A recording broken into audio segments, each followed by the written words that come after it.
a very famous parable goes like this. There are two monks. They come from a very strict ascetic school of monasticism, and one of their very important rules is to have no consort with women, to the extent that they won't even touch a woman. Their whole idea is, if you see a woman, cross to the other side of the street. So it's a very, very strict sect, this monastic sect. And so these two monks were on their way, returning to the monastery. They'd been away for a journey of a couple of weeks, and so they were kind of in the middle of their journey, and they came to a river, which they had crossed on their way out, and now they were coming back. And they came to the river, and when they got there, they found a woman who was struggling to get across the river because of the swiftness of the current. Well, one of the two monks walked up to her, picked her up, and carried her across the river and set her down and proceeded on his way. And the other monk followed, aghast. He didn't say anything. But this bothered him for days. Finally, 2 or 3 days later, he looked at his fellow monk and he said, "How could you do that? How could you break your vow and touch a woman, carry her across the stream like that?" And the other monk looked at him and said, "That was 2 days ago. Are you still carrying that woman?"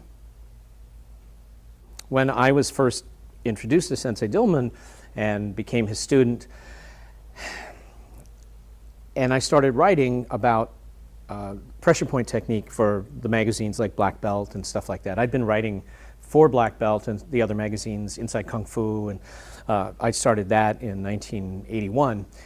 But when I met Sensei Dillman, I started talking about bunkai and pressure point technique and kata and the things that we were doing, that we were working on. And the letters would be weird, because there would be letters to Black Belt magazine that would say, the pressure point stuff is not real, it's all fake, it's a bunch of baloney, it's only his students, they're just going along with it.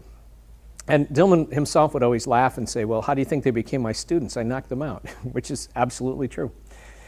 And then we'd get the other side, where people would go, "Oh, this is too dangerous, this is too dangerous, what are you doing? You're going to kill each other." And this went on for a long time. I mean, people were like rabidly concerned about our training. I don't know, is that a sign that they loved us that much? That they cared so much for our personal safety or something? I don't know what that was. I guess we've all been guilty of that, right? Carrying around someone else's training, carrying around someone else's style, carrying around someone else's issues, just making it ours, fretting about what somebody else is doing, fretting about how someone else is practicing their art, fretting about how someone else is living their life. There are times we pick a thing up, but it's a great skill to set it down and walk away.